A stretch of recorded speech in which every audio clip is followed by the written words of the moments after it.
आज पुनः हमारे चैनल में स्वागत है।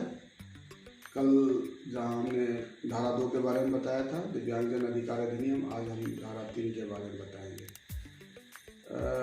दर्शकों और हमारे जितने भी चैनल को सब्सक्राइब किए हैं और व्यू करने वाले में बता दूं कि हम लोग दिव्यांगजन अधिकार अधिनियम 2016, जिसमें 102 धाराएँ हैं, हर एक धारा की अपनी विशेषता है और अलग अलग चैप्टर में जो दिव्यांगजन अधिकार अधिनियम का कानून बना है उसमें है। तो आज हम धारा 3 के बारे में बताएंगे। जो धारा 3 है, अध्याय 2 के जो अधिकार और हकदारी का जो अध्याय है दिव्यांगजन अधिकार में, उसमें दिया हुआ है। और इस पूरे जो अधिकार और हकदारी जो है, राइट्स एंड इंटाइटलमेंट, जो धारा अध्याय 2 है, उसमें तक कम्प्लीटली जो है दिव्यांगजनों को समता, अविभेद, दिव्यांग महिला और बालक के बारे में बताया गया, सामुदायिक जीवन में बताया गया, क्रूरता से कैसे मानवीय व्यवहार, ये सब जो अध्याय 2 में बताया गया। और अध्याय 2 का धारा 3 जो है समता और अविभेद के बारे में बताता है। तो हम सब लोग जानते हैं कि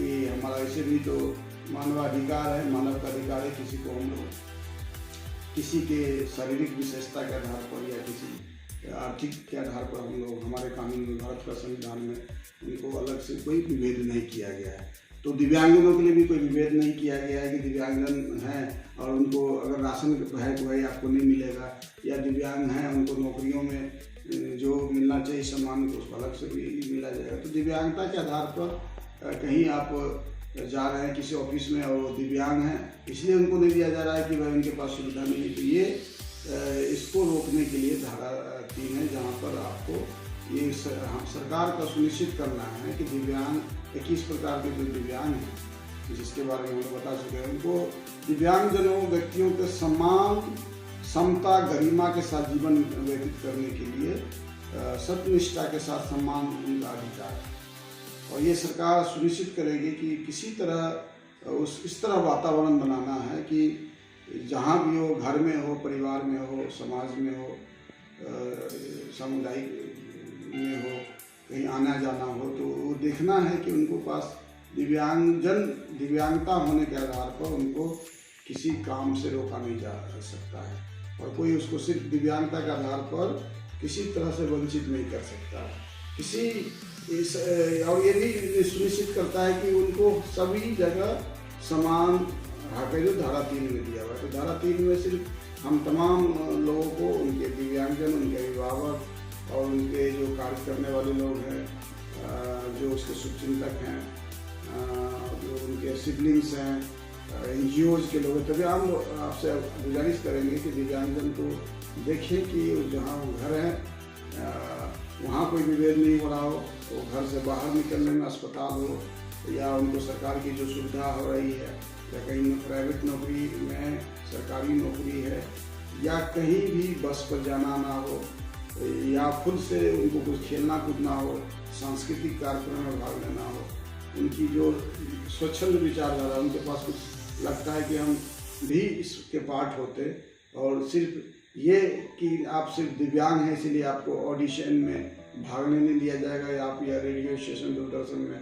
इसलिए नहीं भाग ले सकते क्योंकि आप दिव्यांग हैं, या पढ़ाई लिखाई से में इसलिए हो सकता है कि उसके पास दिव्यांग है। तो ये धारा 3 टोटली जो बताया गया है कि दिव्यांगजनों को समता का अधिकार है और किसी तरह का विभेद नहीं किया जा सकता है। अगर विभेद किया जाता है तो ये धारा का उल्लंघन है।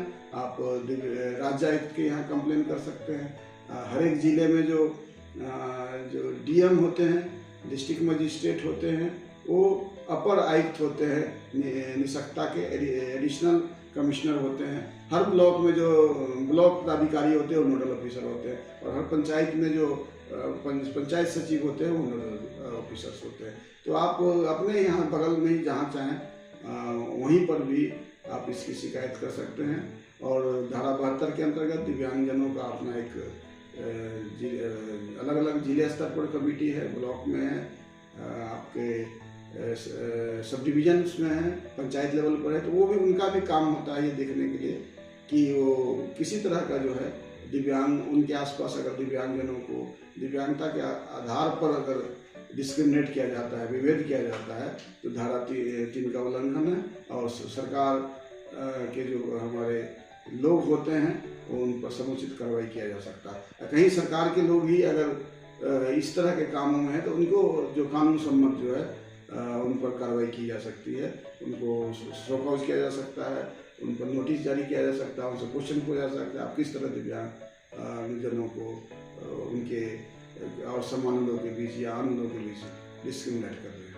तो इसी के साथ धारा 3 के बारे में आप उम्मीद करते हैं कि आपको अच्छी तरह मालूम हो गया। और मैं किताब जो है के बारे में बताऊंगा कि जो कंपेडियम है उसमें धारा 3 के बारे में भी दिया हुआ, और धारा 3 से संबंधित जो पत्र है उसको भी हम चाहेंगे कि इस पत्र जो दिया हुआ है इससे संबंधित पत्र की भी जो है उसे किस तरह जहाँ विभेद हुआ है दिव्यांगजनों को उस पर किस तरह का पत्राचार किया गया है या किस तरह का नोटिस दिया गया है या किस तरह उस पर कार्रवाई की गई है उसका भी हम इसमें उल्लेख किया गया है। तो उम्मीद करते हैं कि आज आपको धारा 3 के बारे में अच्छी सी जानकारी हो गई होगी और फिर विदा लेते हैं। पुनः कल हम मिलेंगे एक नई धारा के साथ आपके बीच। तब तक के लिए मैं विदा लेता हूँ, फिर मिलेंगे कल।